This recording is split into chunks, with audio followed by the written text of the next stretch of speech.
Sejak masih berumur 14 tahun, Mas Nah telah melarutkan diri dalam irama gambang kromong sebagai penyanyi. Bagaimana ku tidak lidi. Pemain gambang kromong sejak dulu kebanyakan adalah orang-orang Cina Benteng. Dan gambang kromong merupakan musik untuk pesta bagi kaum jelata. Orang kawin. Kalau orang ngawinin makanya gambang kromong.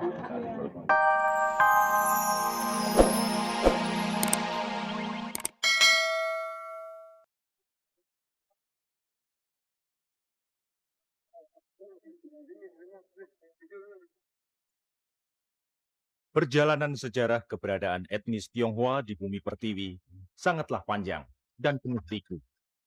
Eksistensi mereka nyaris setua kesejarahan etnis lain di Nusantara.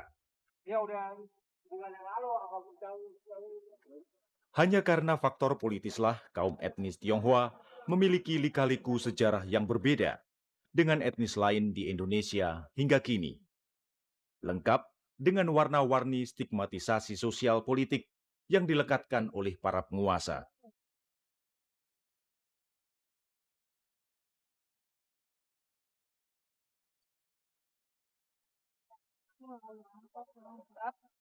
Tan Jinsan adalah warga Tangerang pinggiran di daerah Kosambi yang masih kental menjaga tradisi leluhur. Tan Jinsan dan komunitas warga di daerah Kosambi sering disebut sebagai warga Cina Benteng. Dalam diri Tan Jinsan mengalir darah seni yang kuat dari leluhur.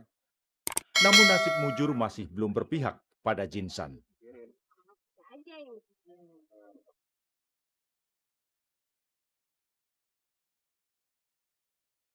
Tehian adalah alat musik gesek semacam rebab dalam ukuran kecil yang dikuasainya. Karakteristik bunyi tehian yang membuat musik gambang kromong memiliki watak tradisional bernuansa Cina, meski tak meninggalkan aksen kental Betawinya.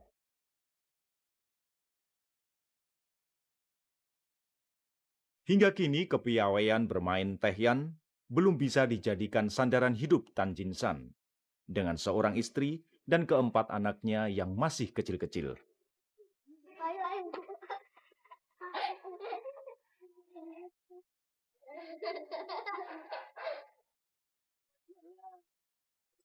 Nah, juga buat untuk mata pencarian juga nggak bisa, Bu, dikarenakan apa? Itu kan setahun sekali, Bu. Ya, dan cara kalau kita memangnya kerja tuh tertentu dagang atau kerja gitu. Itu kagak ada batasnya. Terus kalau misalnya itu kan dipanggilnya setahun sekali ya Pak. Iya. Untuk tiap harinya dari mana? Memang ya untuk setiap harinya akal-akal saya aja lah. Yang terpenting yang penting akal sampurna.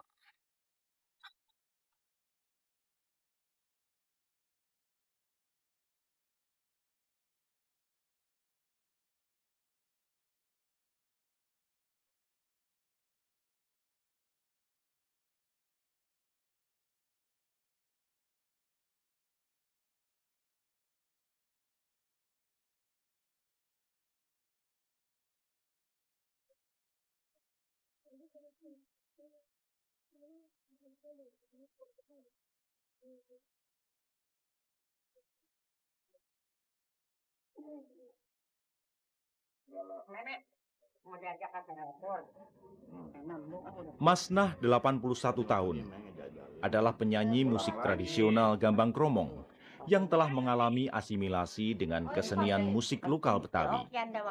Sejak masih berumur 14 tahun, Mas Nah telah melarutkan diri dalam irama gambang kromong sebagai penyanyi. Bagaimana ku tidak lidi.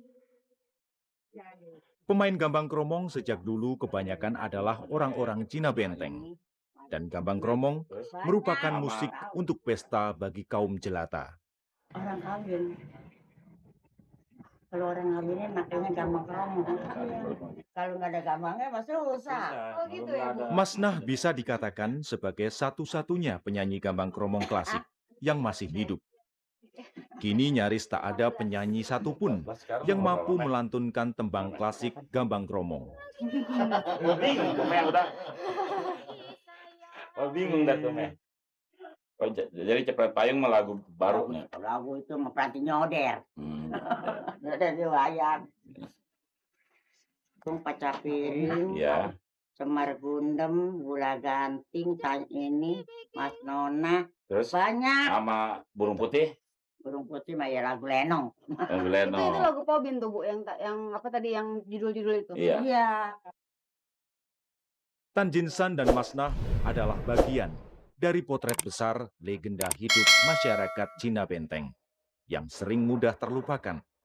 Namun mereka ada. Cari kepiting di lubang batu.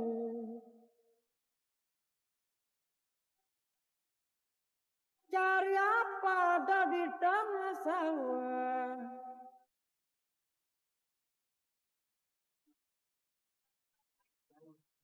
Kemiskinan dan keterbelakangan kaum Cina Benteng dari sisi sosial, ekonomi, dan pendidikan tidak melunturkan moral mereka. Mental yang kuat dan kemauan untuk bekerja keras menjadi salah satu ciri masyarakat Cina Benteng.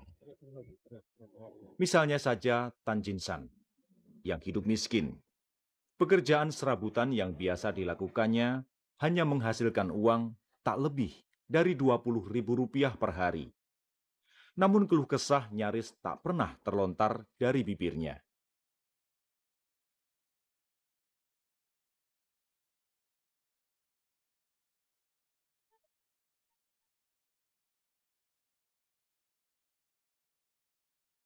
Waduh, saya nggak ada masalah kedudukan kerja saya. Saya orang jiwa kaum buruh. Dagang juga enggak, dan juga saya kerja juga enggak. Saya termasuk jiwa kaum buruh lah. Sewaktu mana kalau ada orang suruh-suruh, saya bisa kerjain. Dapat duit lah, ada 1.000, 2.000 buat untuk anak saya jajan. Kemiskinan membuat Tan Jinsan memutuskan untuk tidak menyekolahkan anak-anaknya. Meski keputusan itu sebenarnya sangat pedih bagi Jinsan. Tan Jinsan sebenarnya menginginkan anak-anaknya bisa mengenyam pendidikan sekolah. Namun kondisi tidak memungkinkan.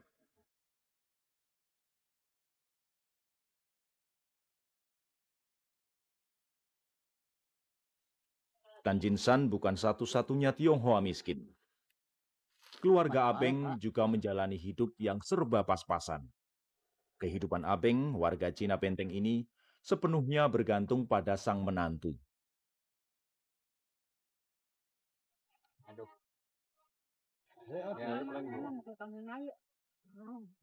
Kalau nggak balik di sini.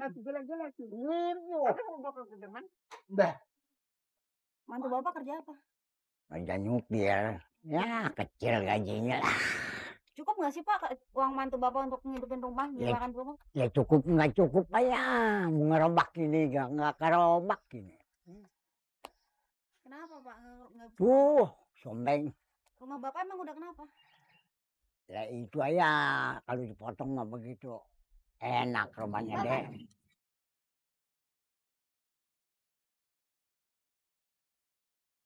Eneng, anak Abeng, dan suaminya yang bekerja sebagai sopir menjadi tulang punggung keluarga Abeng. Segala kebutuhan hidup Abeng, anaknya lah yang menanggung.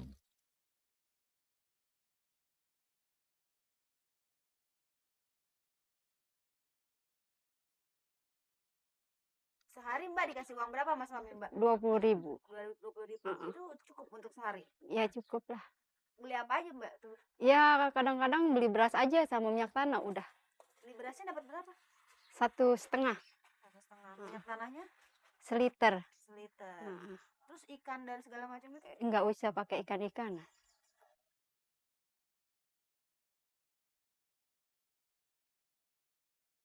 Hidup dalam kondisi serba kekurangan yang telah berlangsung lama, membuat Eneng tak terlalu muluk-muluk dalam menjalani kehidupan sehari-hari.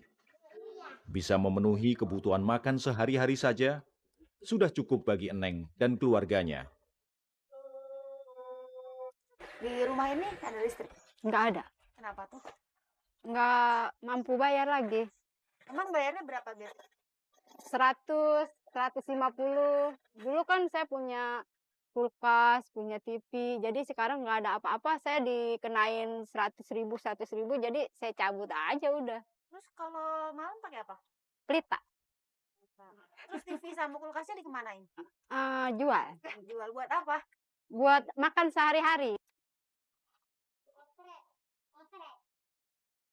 Potret kehidupan Tan Jinsan dan Abeng hanyalah sebagian kecil dari sejarah panjang yang masih menyertai ratusan warga Tionghoa Cina Benteng, entah sampai kapan. Yang pasti, kemiskinan dan pemiskinan, baik secara pribadi maupun struktural, terus berjalan seiring di negeri ini hingga kini.